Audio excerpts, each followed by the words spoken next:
A millionaire accidentally discovers two abandoned twin boys on a snowy night. A few days later, he is criticized by the media for, "The weather tonight and tomorrow will continue to be snowy. Please keep warm and drive carefully to avoid slipping." And here is the final weather report from national television. The radio was playing in the car. The clock said 10:15 p.m., but there were still people moving in this weather. The snow fell in slow spirals, cloaking the pine forest in a stillness that didn't feel peaceful. It felt abandoned, forgotten. A crow flapped once, cutting across the sky like a smudge of ink on a page someone had tried to keep too clean. Somewhere behind the heavy white, a road wound like thread through trees. A black SUV hummed steadily along the frozen line, its headlights spilling into the whiteness without reaching far. Inside, Andrew Blake was talking to no one, really. The Bluetooth had long gone silent after the fifth dropped call. "Tell Susan to reschedule the meeting with Hale Construction. No, not next week. I'm flying to Phoenix for Rebecca's wedding." He squinted at the invitation on the passenger seat, embossed cursive on cream cardstock. A wedding in the desert in midwinter, another place he didn't belong. "And don't forward me another donation pitch for that startup literacy fund. I'm not building legacies. I just want to be left alone." He ended the call before his assistant could reply. Andrew's fingers tapped the steering wheel. The snow thickened. He wasn't even supposed to be on this road. He'd taken a detour from the highway to visit his old high school history teacher, now slowly losing his memory in a home just 2 towns over. Mr. Caldwell had called him by the wrong name 3 times before smiling, embarrassed, and drifting into silence. "You were always the quiet one, Arthur." Andrew hadn't corrected him. The GPS had gone dead somewhere before the forest. Andrew didn't care. He knew the route back at home like muscle memory.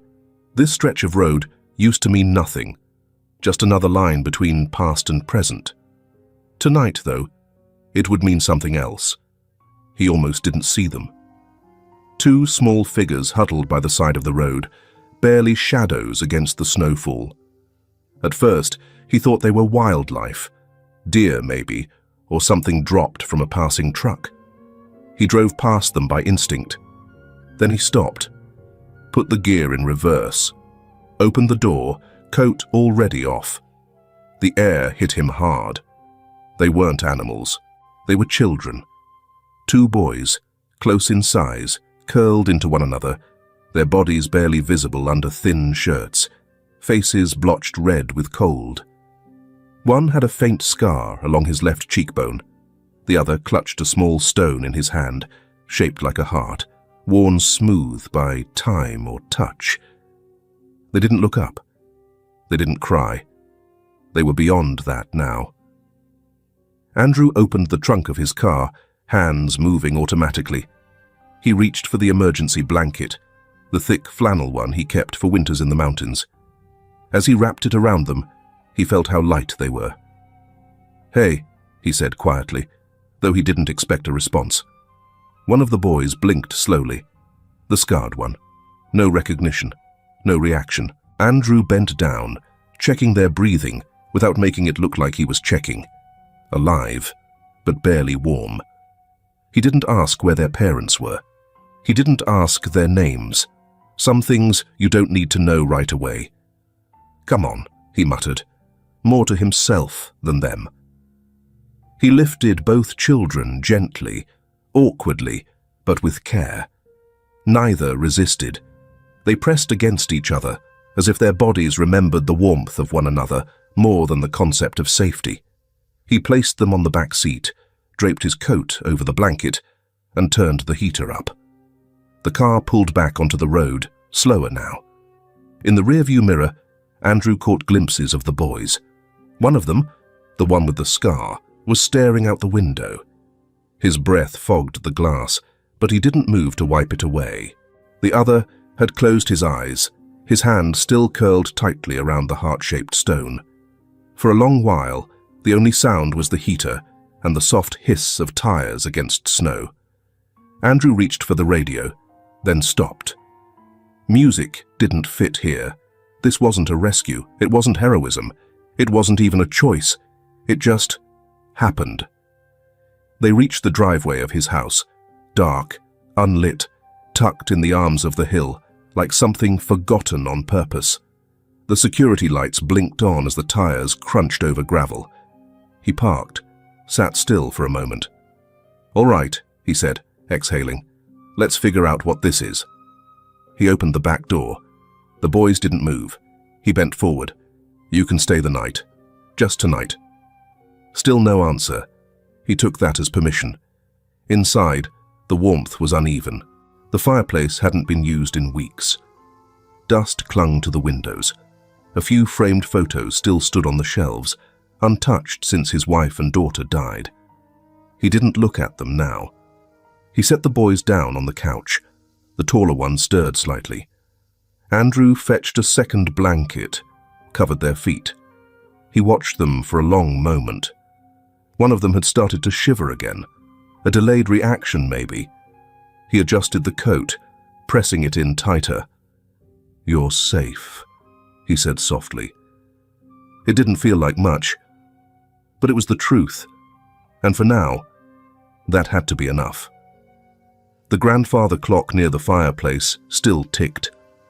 That was the first sound to return after the door closed behind them. It had not been wound in years, yet it ticked, soft, consistent, a rhythm that felt almost accusatory in its steadiness. The rest of the house remained silent, the kind of silence that wasn't restful, but unfinished. Like something once said that nobody dared to repeat. The foyer smelled faintly of waxed wood and winter. The coats on the rack were outdated and unused. The air was too clean, like a museum that never opened to the public. Dim lighting flickered to life in the hallway as motion sensors responded, slowly revealing framed photographs. Some were turned face down. The boys didn't say anything as they crossed the threshold. Neither did Andrew. He didn't know what room to take them to. He stood still for a second too long, holding the keys in one hand, unsure whether to guide them or simply let them walk. In the end, it was the younger one, the boy without the scar, who slowly stepped forward, following the sound of that old ticking. They reached the living room, a couch too large for 3 people, a television never turned on, and a fireplace that had gone cold before anyone remembered how to light it properly. There was dust on the mantel. A faded photo frame stood quietly between 2 unlit candles. A young girl with dark curls smiled from within the glass. Leo stared at it. Andrew noticed and looked away. "I'll find blankets," he muttered. The kitchen light buzzed, then blinked itself awake. Andrew opened the cupboard, looked at a can of soup, then closed it again. He opened the fridge, a lonely bottle of white wine and some apples that had begun to soften. He opened another cabinet, boxes of tea, unopened. He searched for cocoa, but found only instant coffee and a dented tin of baking powder. Milk. Where was the milk? He found it. It was expired. Andrew stared at the label like it had betrayed him. He grabbed a kettle instead. When he returned, the boys were still sitting upright on the couch. They hadn't moved much. The older one, Leo, was gripping the edge of the cushion with both hands, his eyes flicking around the room like he expected someone else to come in. Luca looked up as Andrew walked in, not startled, just watchful. "I don't have cocoa," Andrew said, "but I made something warm." He handed the mugs carefully. The liquid was pale and probably tasteless, but hot. Leo held it in both hands, like he wasn't sure whether to drink or hold on to the heat. Luca sniffed it and took a cautious sip. "Too hot?" Andrew asked. Luca shook his head. Then, after a second, nodded. Andrew tried not to smile, but failed slightly. The doorbell rang just as the boys finished half their mugs. He opened the door to see Dr. Julia Tran, wind-chapped and holding a clipboard in gloved hands. "You didn't answer your phone." "I didn't hear it." She stepped inside without waiting. Her eyes landed on the boys, and something behind them softened. "They're the twins." Andrew nodded once. "I found them. They weren't doing well. I assumed." She knelt in front of the boys. Not too close, not too fast. "Hey there," she said gently. "Mind if I take a quick look at you?" Leo hesitated. Luca looked at Andrew. He nodded once. Luca slipped off his coat first. Julia checked vitals, pulse, skin tone, eyes. She didn't say much, which Andrew appreciated. After 10 minutes, she pulled him aside into the kitchen. "They're not hypothermic, but they're worn down. No signs of major injury, just raw, like they've been out there longer than a day." "Can they stay the night?" She raised an eyebrow. "Are you planning to take them somewhere tomorrow?" "I haven't thought that far." She paused, then lowered her voice. "They're not scared of you. I haven't given them a reason to be." She exhaled and looked toward the living room. "They're more afraid of silence than cold," she said. "It's worth remembering." That night, Leo stood in the hallway, staring at the photo again. He didn't ask anything, but his fingers hovered near the frame, never touching. Andrew watched from a distance. "That's my daughter," Andrew said after a long beat. "She liked trains and thunderstorms and cinnamon gum." Leo didn't turn. "I like trains too," he murmured. Andrew said nothing. Later, when the house had quieted, he found Luca asleep, curled up on one end of the couch. Leo was still awake, tucked into the other end, arms pulled tight across his body. Andrew hesitated, then sat down between them. Leo looked at him, blinking slowly. His expression was unreadable. Andrew leaned back, closed his eyes. After a moment, a small weight pressed against his side. Leo had scooted closer, cautiously. The way you might edge toward a door you're not sure will open. He rested his head against Andrew's ribs, said nothing. Andrew didn't move. He went upstairs and opened the hall closet. Inside, beneath a pile of towels and sheets, he found it. A soft, pink blanket with sunflowers along the border. It still smelled faintly of baby lotion and something older, something like grief stored too long. He brought it down without thinking. He covered both boys gently, one corner of the blanket brushing Leo's shoulder. Luca stirred in his sleep, pulled it in tighter. Andrew stood over them a long while, hand resting on the top of the couch, until the clock downstairs ticked once, and then again. It was still ticking, but this time it didn't sound as loud. The smell of baked bread drifted out onto the sidewalk before the boys could even see the storefront. It wasn't a strong smell, nothing sweet or overwhelming, just soft, familiar. It reminded you of something you might have forgotten you missed. Andrew noticed Leo's head turn first, then Luca's. The bakery was tucked into the corner of a small plaza near the post office. A hand-painted sign read, "Maria's," letters faded from seasons of weather, but still standing proud behind the glass. Inside, warm yellow lights made everything look like it belonged. He hadn't planned on stopping, but the silence had stretched too long in the car. "We'll go in for a minute," he said. The boys didn't reply, but they followed.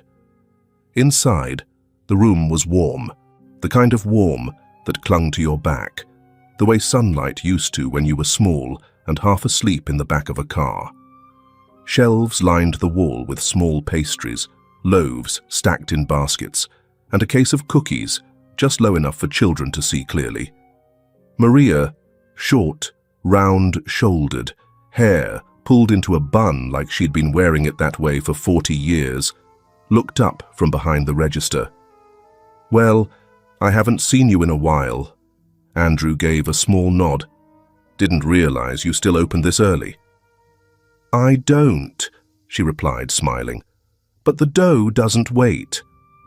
Her eyes flicked to the two boys standing stiffly behind Andrew. "They're yours?" Andrew hesitated. "Not exactly."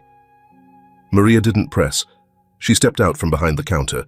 "Pick two," she told the boys, motioning to the cookie tray. "On the house." Luca looked at Leo.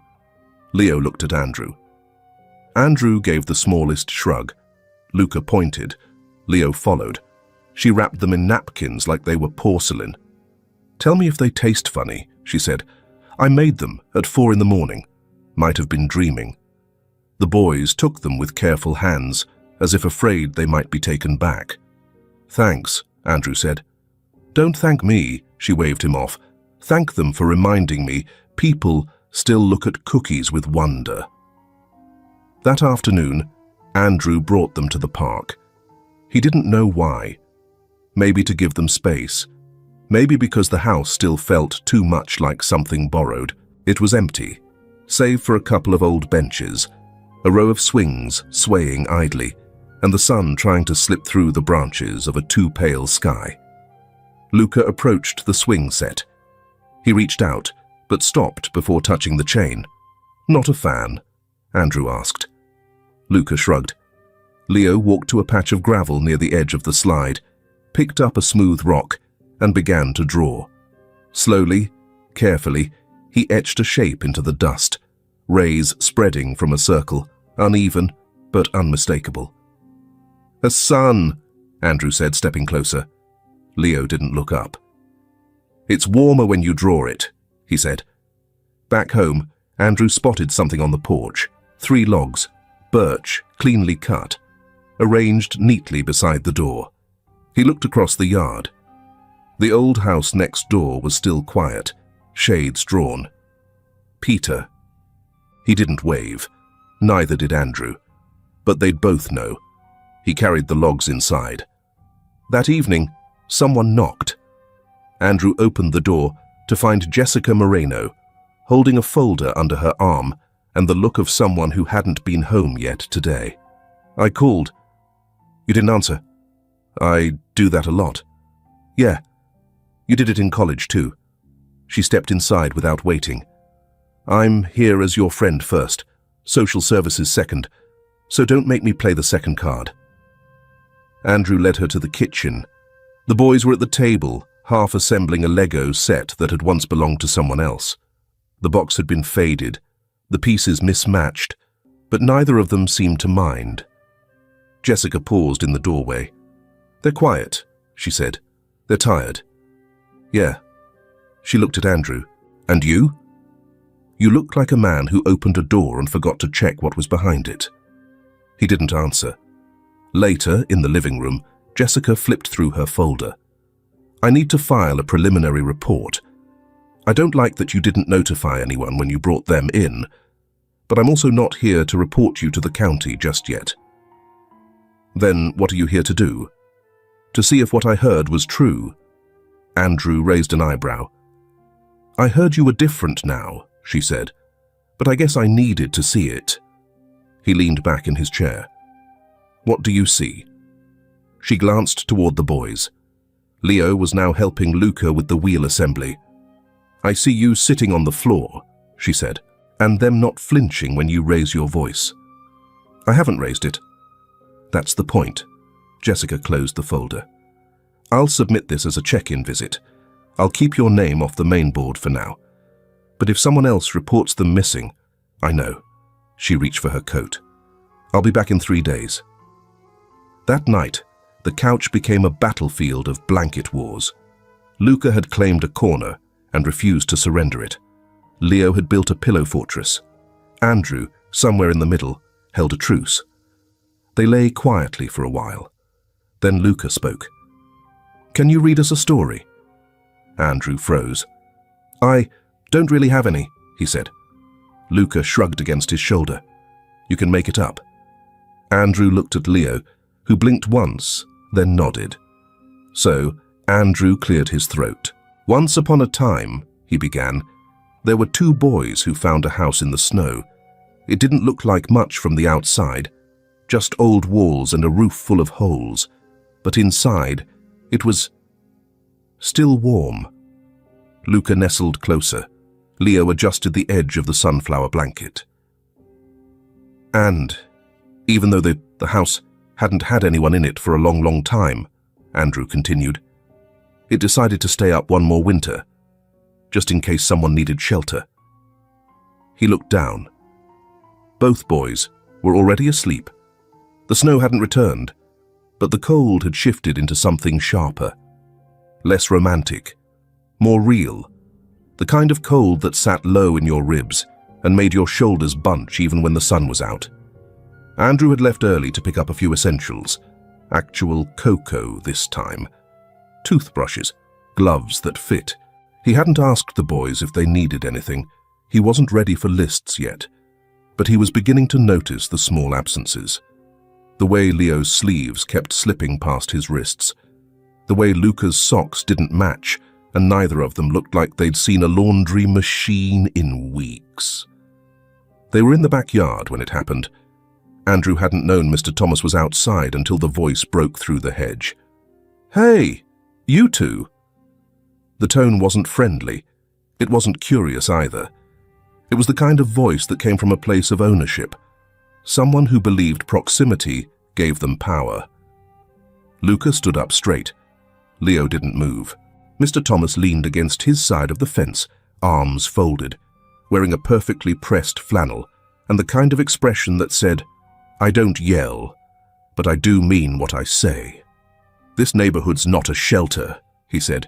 "You hear me? Not a home for strays." Luca's hands clenched at his sides.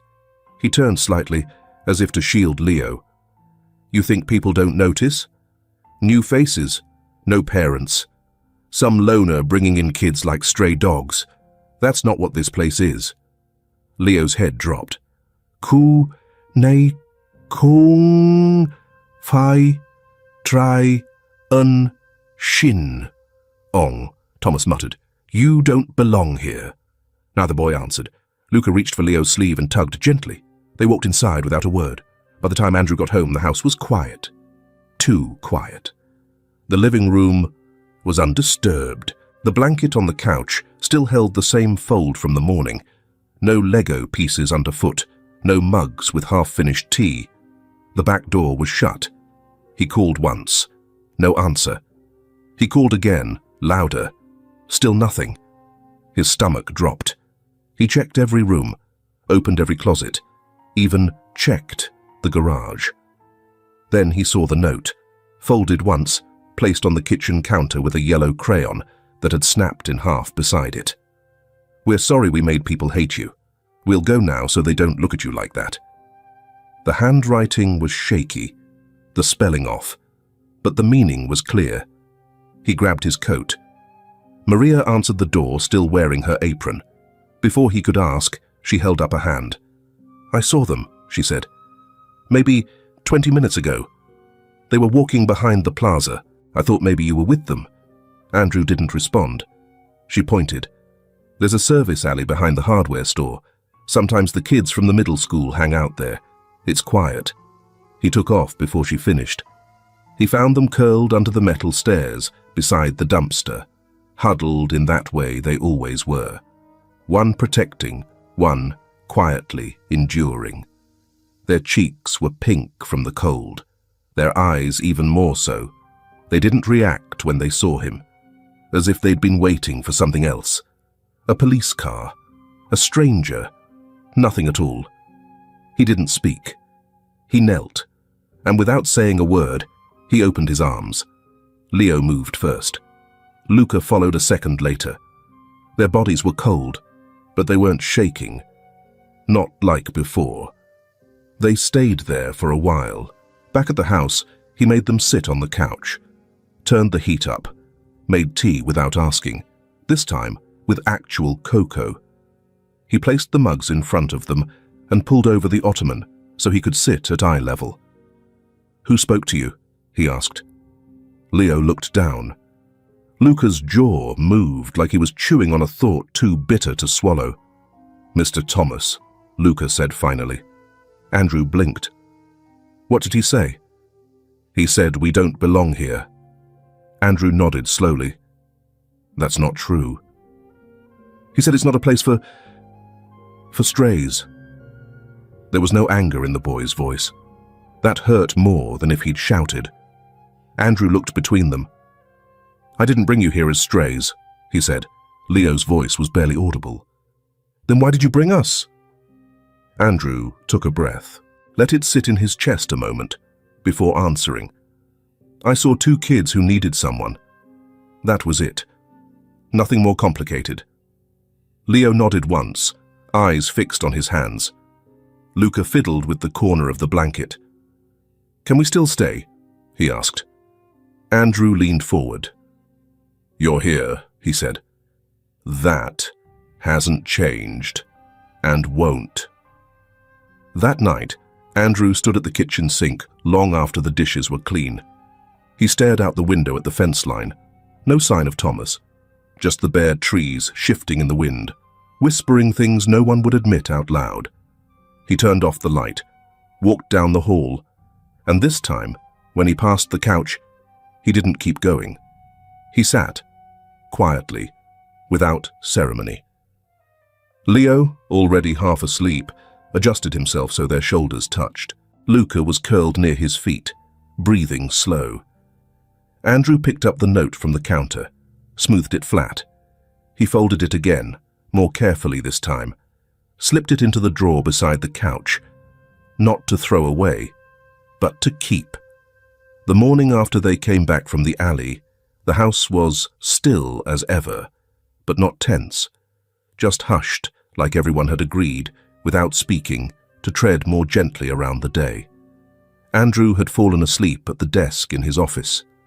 The boys had found him there before breakfast, slumped forward, one hand still resting on an open manila folder, half a form filled out. There were pens scattered across the table, a half-drunk cup of tea long gone cold, and the glow from the monitor dimmed into sleep mode. Luca pulled a blanket from the couch and tiptoed in. Leo followed, carrying a pillow. They didn't wake him. Instead, they tucked the blanket around his shoulders and carefully moved the mug to the side. Leo unplugged the lamp so the screen wouldn't bother him. Luca whispered something neither of them would repeat. They tiptoed back out. By the time Andrew opened his eyes, the scent of something toasting filled the hall. He stood, stiff and disoriented, and followed the smell to the kitchen. Leo was at the stove, standing on a stool, holding a wooden spatula, like he'd seen it done before. Luca was setting out 3 mugs with exaggerated focus.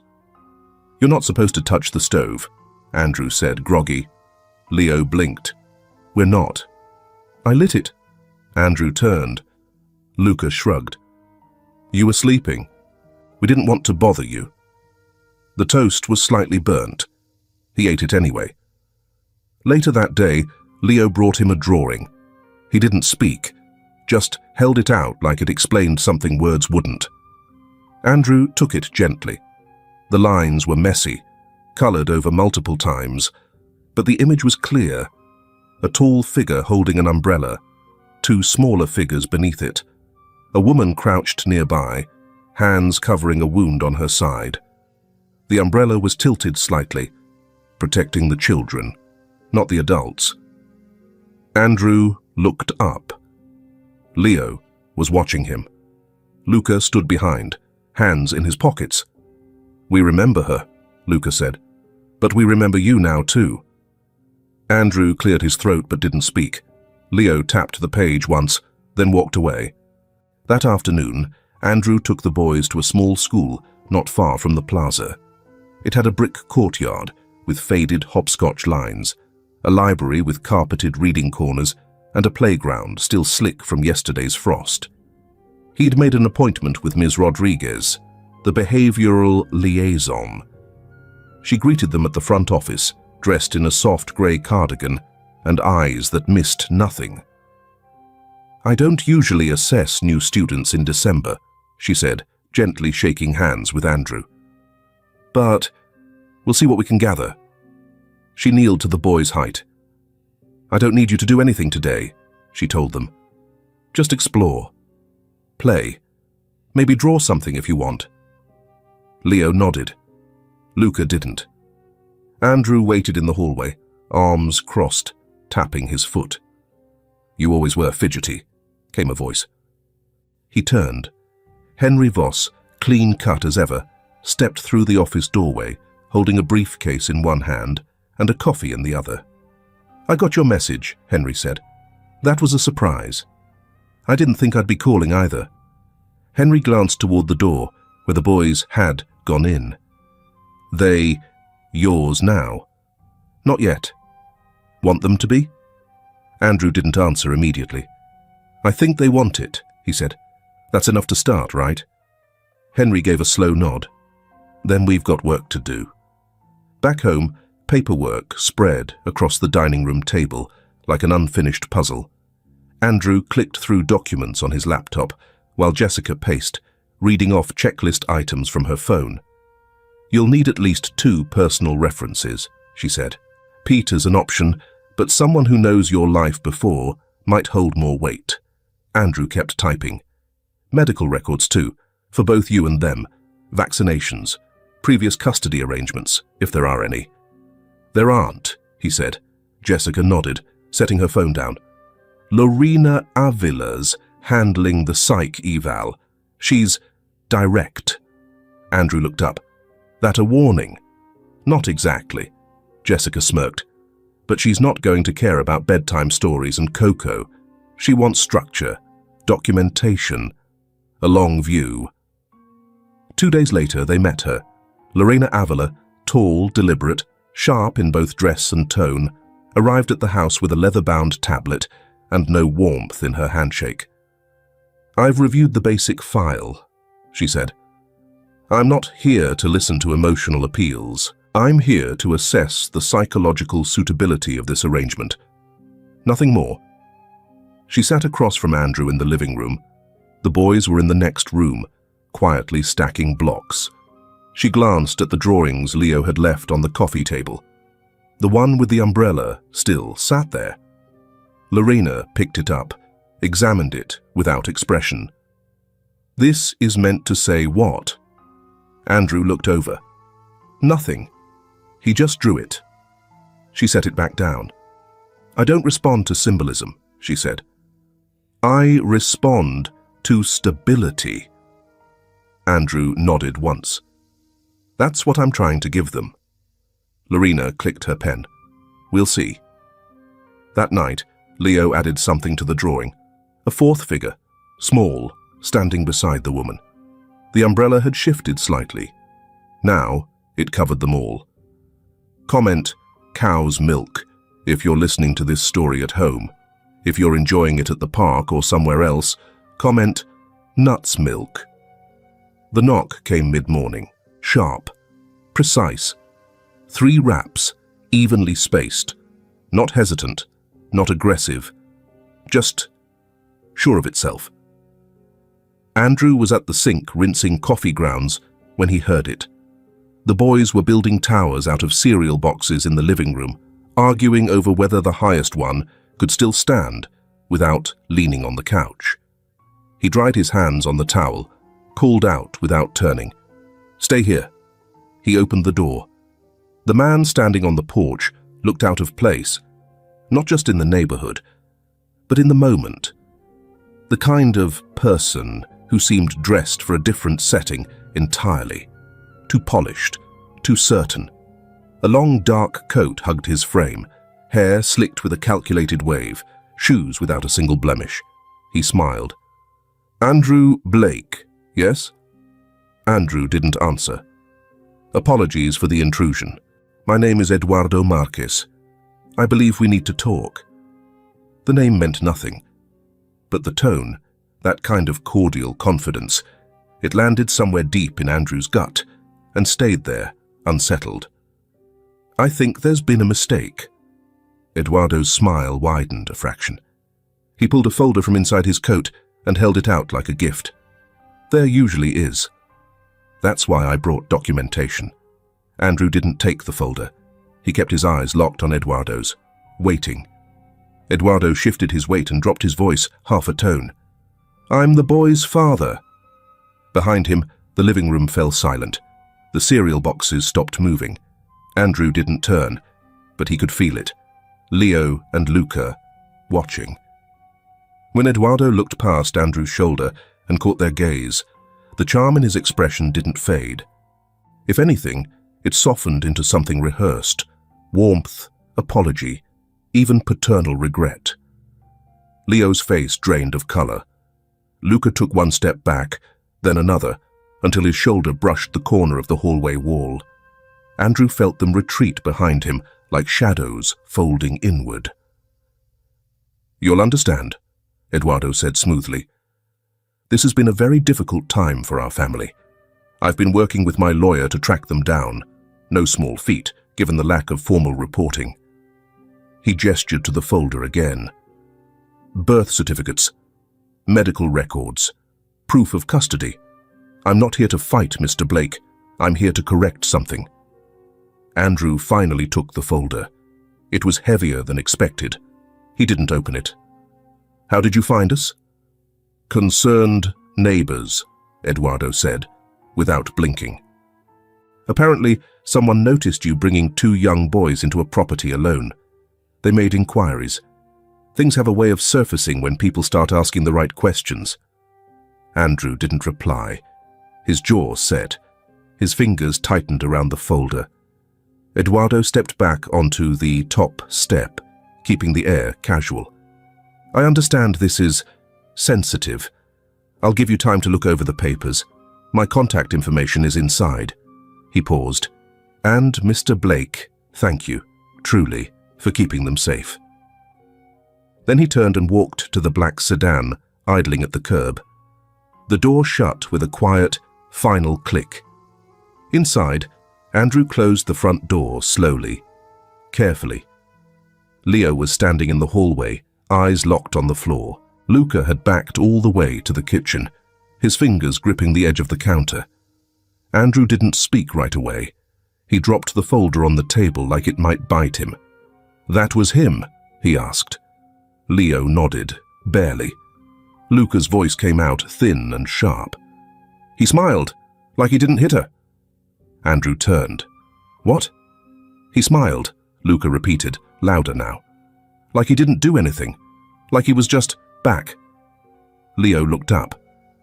"We thought he was gone." Andrew moved closer, slow and open-handed. "What do you mean, hit her?" Leo looked away. Luca stared at him, furious and frightened. "Mum bled," he said. "We hid in the closet, and she told us not to make noise. Then we ran. That's it. That's all we did right." Andrew felt the weight of the folder again. Not in his hand, but in his chest. The article hit the next morning. A local tabloid site. Nothing substantial, but loud. "Millionaire and mystery. Did Andrew Blake kidnap 2 children from the snow?" It ran alongside a blurry photo, Andrew walking out of the bakery with the boys, one of them holding his hand. The headline scrolled beneath it on neighborhood news tickers before lunch. Andrew shut the laptop. "Who called them?" he muttered. Jessica arrived an hour later. "Thomas," she said, "we can't prove it, but it lines up. He's been filing anonymous complaints for weeks." Andrew ran a hand through his hair. "So now what?" "Now we tighten up. Fast. We get every document in order, every testimony solid. We stay quiet and keep moving." Luca walked in from the hallway, holding the mug Andrew had left on the counter. It slipped from his hand, shattered. "If they make us go," he said, voice flat and hollow, "then kill me first." Andrew froze. Luca didn't cry. He just looked at the broken pieces on the floor, like they didn't surprise him. Leo stood behind him, silent. Andrew stepped forward, wrapped both arms around the boy. Tight. "No one's going anywhere," he whispered. But the words, spoken low and firm, felt too fragile in the room. The hallway of the shelter still smelled like old paint and mopped-over linoleum. Not dirty, just tired. Everything here looked like it had once tried harder. Chairs with reupholstered arms, a water cooler that bubbled inconsistently, posters curling at the corners with phrases like, "Hope starts with listening." Andrew stood at the front desk, hands in his pockets, unsure what to do with them. Jessica signed in on the clipboard with a name she hadn't used since college.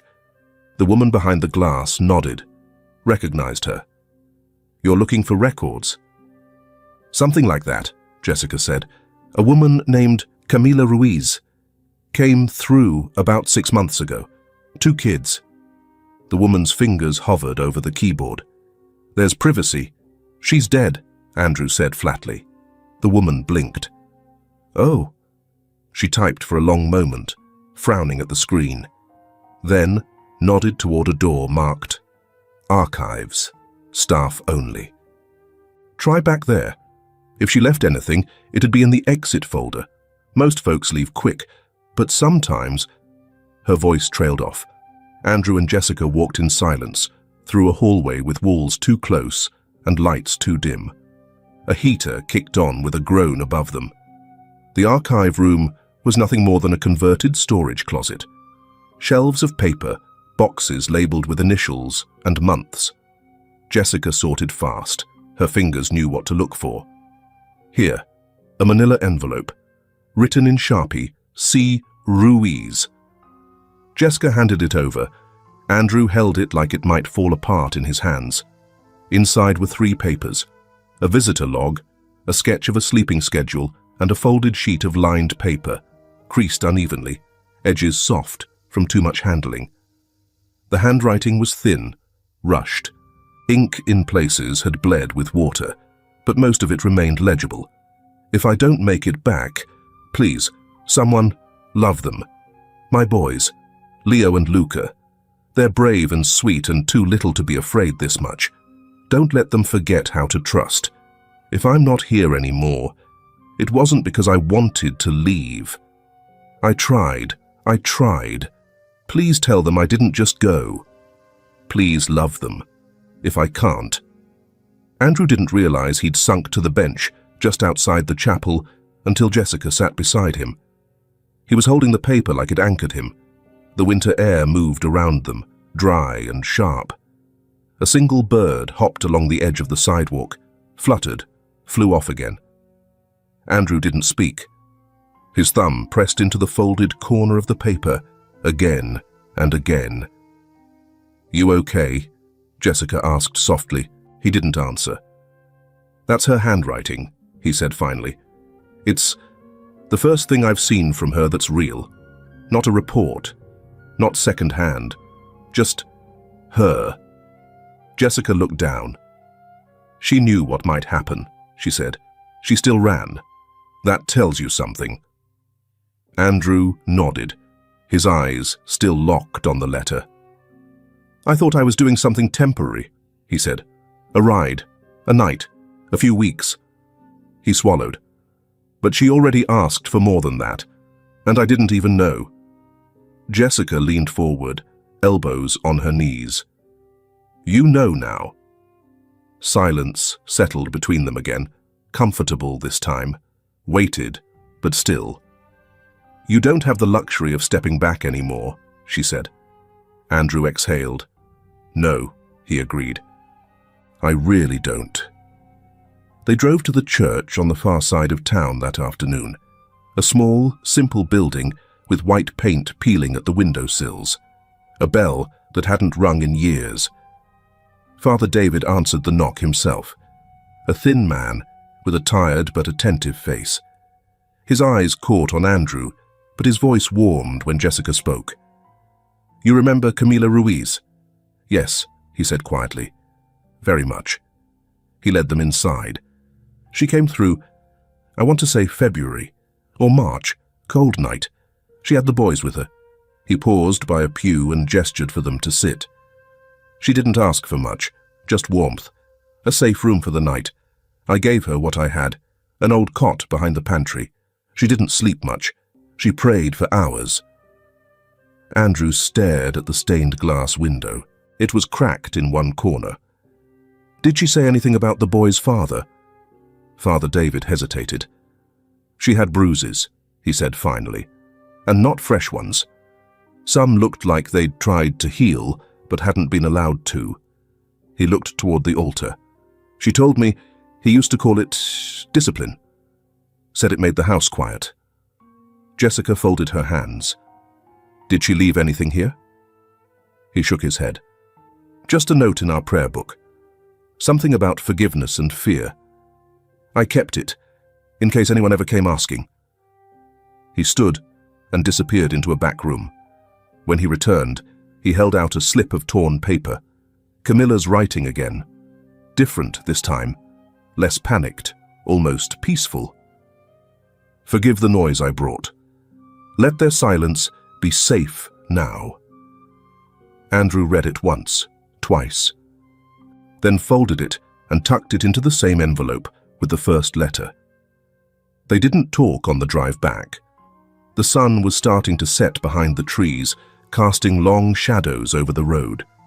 The boys were in the window when they pulled up, their silhouettes framed against the frost-dusted glass. Jessica turned off the engine, but didn't get out. Andrew stared at the house. It doesn't feel like it belongs to me, he said. Jessica looked at him. It doesn't need to. It just needs to belong to them. Andrew nodded once, got out of the car.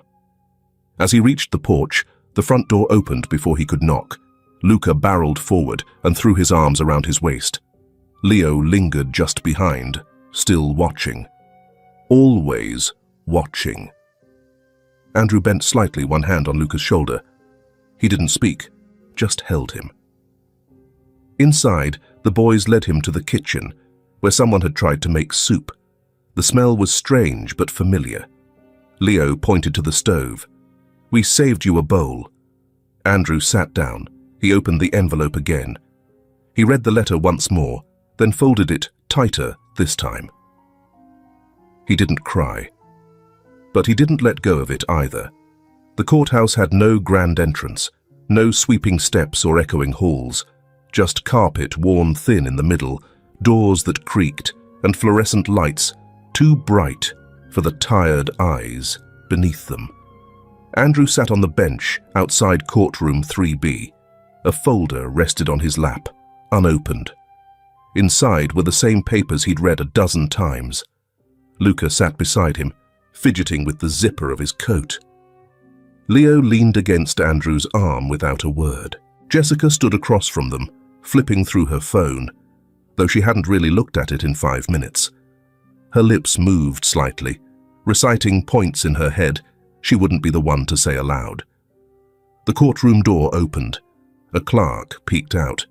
They're ready. Andrew stood. The boys didn't move. Jessica stepped forward. They'll come in when it's time, she said gently. Let's do this part first. Andrew hesitated, then nodded. He handed Leo the folder without thinking.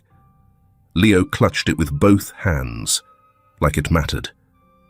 Inside, the courtroom was small. Wood paneling, a crooked flag, and rows of benches too stiff to be called seating. Eduardo was already there, seated beside his lawyer, in a navy suit that looked too perfect for this room. He turned when Andrew entered, gave a practiced nod. Calm, cordial. That same look he wore on the porch. The judge, a woman with hair pulled back so tightly it looked sculpted, adjusted her glasses. We're here to address custody concerns related to minors, Leo and Luca Ruiz, she began. Mr. Eduardo Marquez has filed for reinstatement of custodial rights, and Mr. Andrew Blake has filed a counter-petition for permanent guardianship. Eduardo's lawyer stood. His voice was smooth, professional. Your Honor, my client was unaware of the children's whereabouts due to a lapse in communication. He's taken every legal and personal step to reclaim responsibility. He comes not out of vanity, but out of love. Andrew didn't flinch. Jessica leaned in. Don't rise to it, she whispered. Eduardo added, I made mistakes.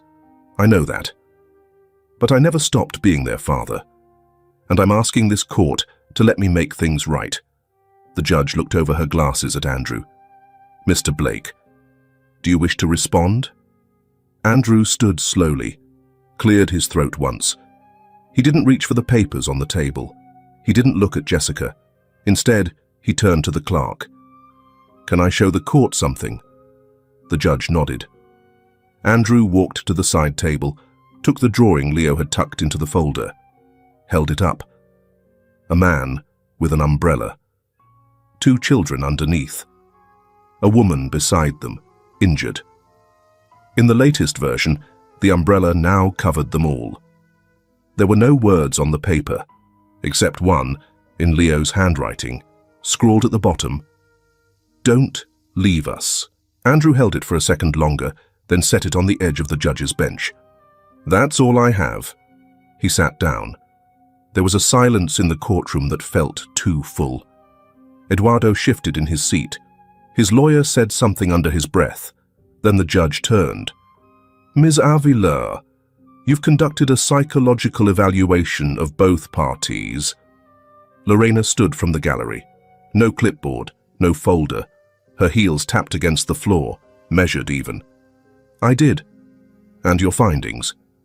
Lorena looked at Eduardo, then at Andrew, and something in her tone changed from the dry report she gave during their first meeting. "I don't believe this is a case that requires further deliberation," she said.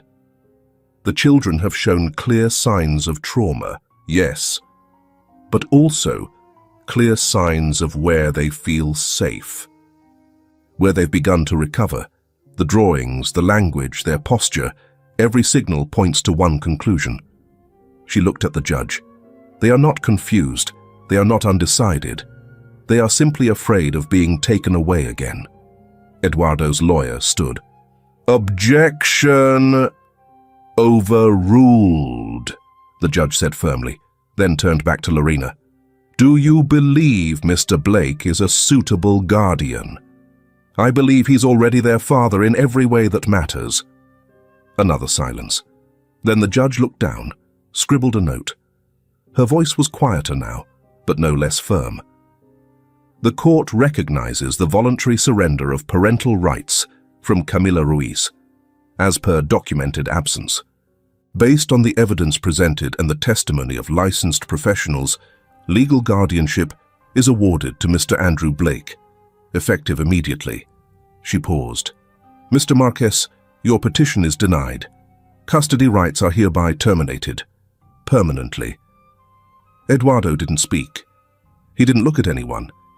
His lawyer collected his briefcase with the efficiency of someone used to walking away quietly. Andrew didn't move, not until the door behind him opened. Leo burst in first. He hadn't heard the words, but he'd seen the faces.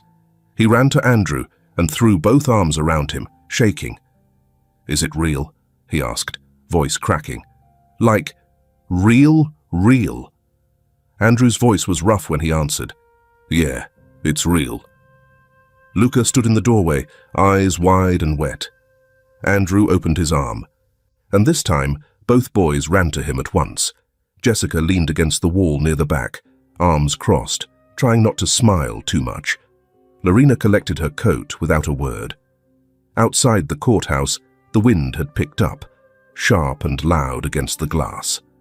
But inside Andrew's coat, between 2 small hands gripping his sleeves like they'd never let go again, there was only warmth.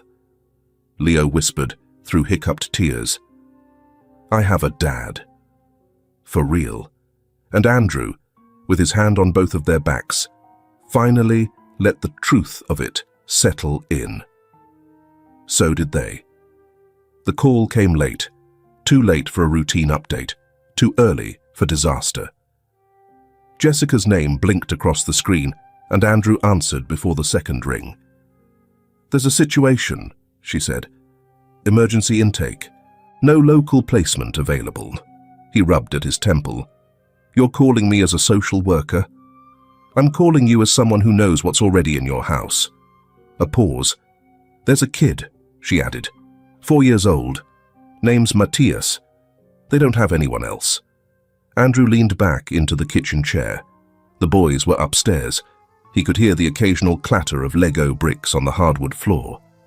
"How long?" he asked, Jessica didn't respond right away. "That's the thing," she said. "There's no timeline, no paperwork ready. It's either tonight or nowhere."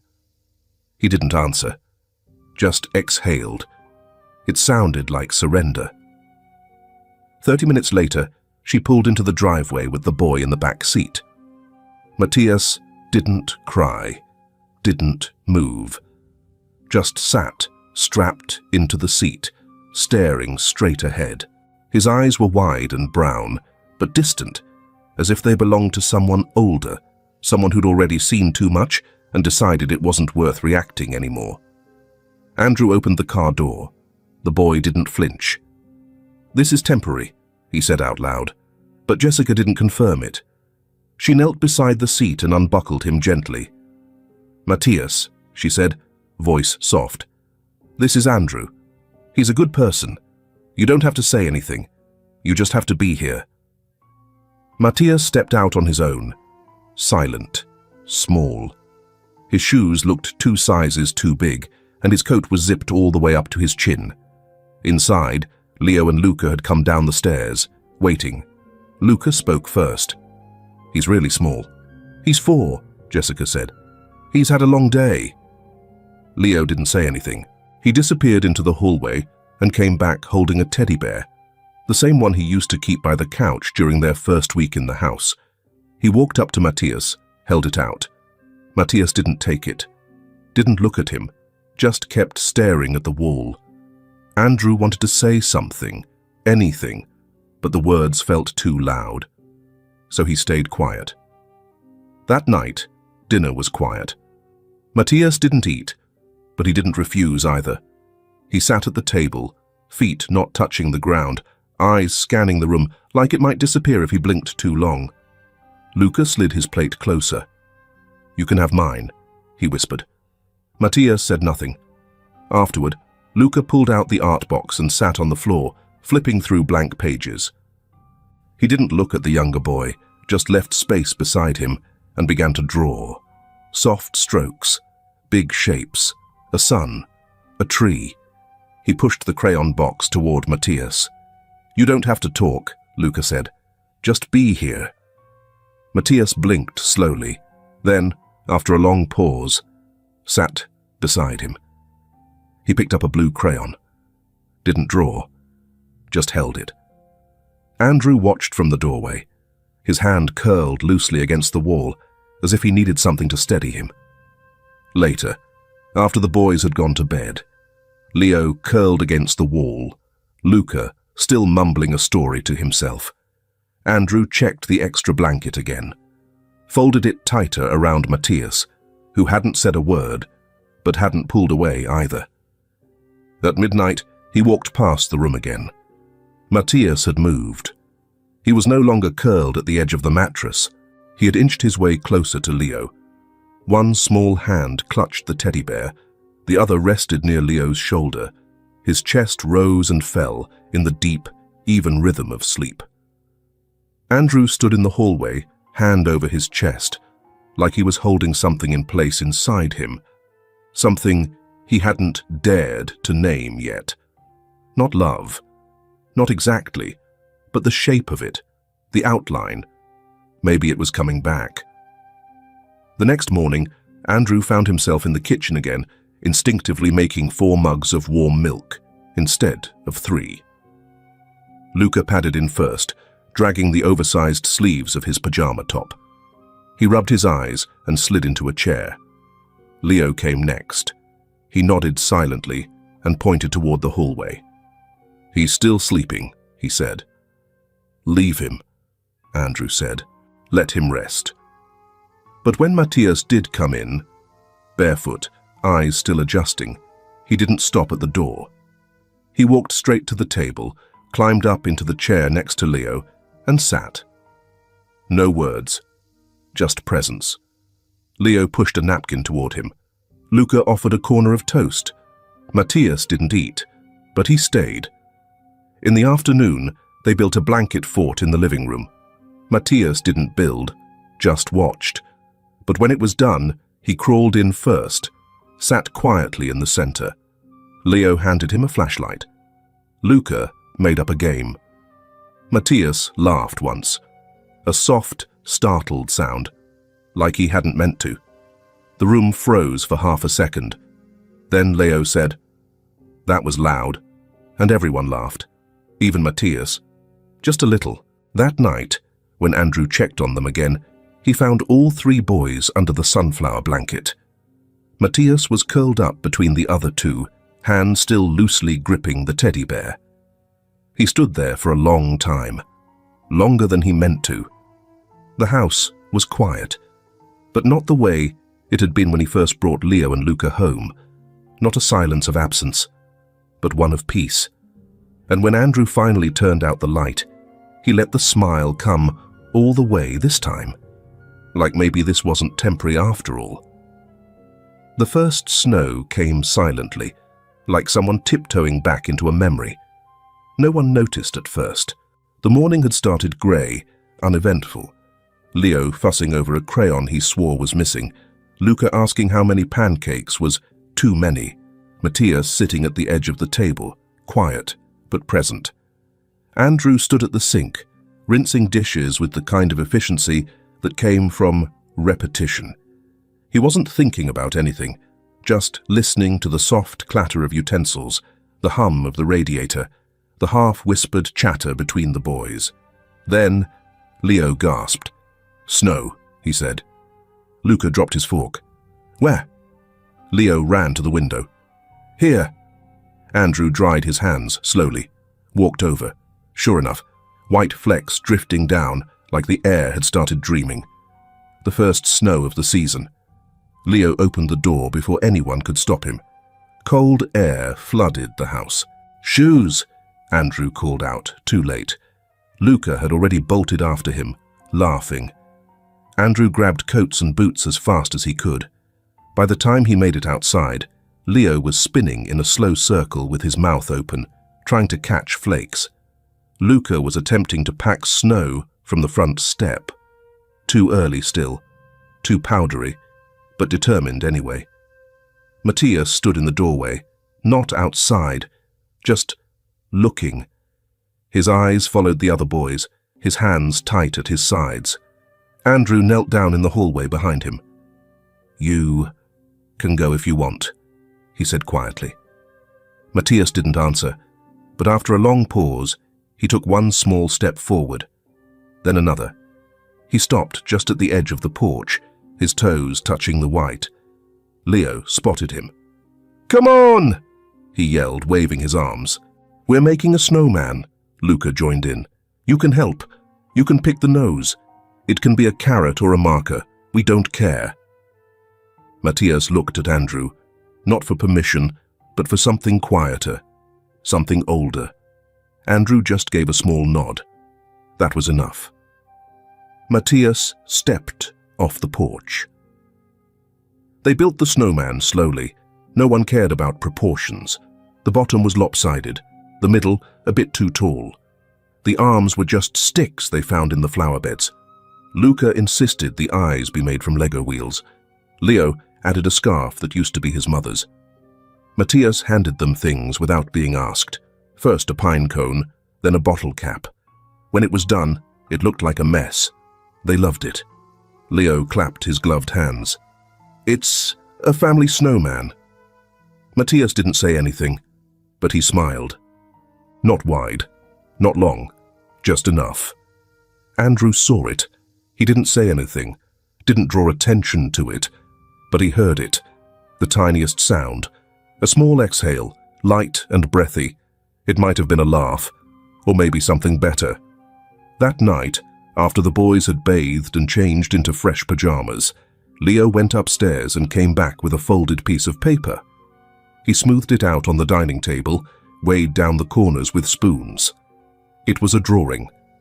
4 figures, 3 small ones, 1 tall, all holding hands, standing beneath big, lazy snowflakes, a house behind them, a snowman, and in the corner, a sun poking out through a cloud. Leo didn't say anything. He just nodded once, then walked away. Andrew picked it up carefully, smoothed the edges again. The figures weren't perfect. The hands were more lines than fingers. The snow looked like dust, but the warmth was unmistakable. He took a glass jar from the windowsill, one that had been empty since the summer. He clipped a small branch of pine from the centerpiece, stuck it into the jar, and placed Leo's drawing beside it on the mantel. He didn't stop there. From the drawer near the couch, he pulled out the envelope with Camilla's letters. Folded carefully, creased from being read so many times, they'd become part of his skin. He set the envelope next to the drawing. Matthias came into the room as he did. He didn't speak, just walked over and stood by Andrew's leg, his arms wrapped around it, small and certain. Then he said, softly, in a voice not much louder than the wind outside, "Daddy." Just one word, but it cut through the quiet, like sunlight through frost. Andrew didn't answer. He didn't need to. He bent down, scooped the boy into his arms, and held him tight. Leo came in next, followed by Luca, and for a long moment, no one spoke. Andrew sat on the couch, 3 boys tangled in his arms like roots and branches of something finally growing again. Matthias's head rested against his chest, Leo's arm hooked around his side. Luca curled up on his lap like a cat that had always belonged there. Outside, snow kept falling. Inside, there was warmth, and the kind of silence that held no fear, only rest. Andrew looked at the mantel, the pine branch, the drawing, Camilla's letter. He placed a hand over his chest, and this time, the shape it traced had a name, not just memory, not just shelter, family. What makes someone a parent? Is it the name on a certificate, or the hands that pull a blanket over a sleeping child? Is it biology, or the quiet act of showing up again and again, even when no one asks you to? Andrew never planned to become a father, but when the silence in his home was replaced by the sound of small footsteps, mismatched socks, and whispered stories under pillow forts, something shifted. He didn't fill a role. He built a space, and in that space, trust returned. Piece by piece, breath by breath. Leo, Luca, and Matthias weren't just rescued. They were seen, heard, held, and in turn, they gave something back. The reminder that love isn't always loud. Sometimes it's a quiet drawing taped to the wall, a single word whispered into a coat sleeve. Maybe we don't all need to change the world. Maybe it's enough to change one life and let that life grow in the warmth we offer. So tell me, have you ever seen a family come together in a place where no one expected one to grow? And if you had the chance, would you be the warmth someone else is waiting for? Thank you for listening until the end. Have a nice and meaningful day, but remember to take care of your health with good habits. See you in the next video.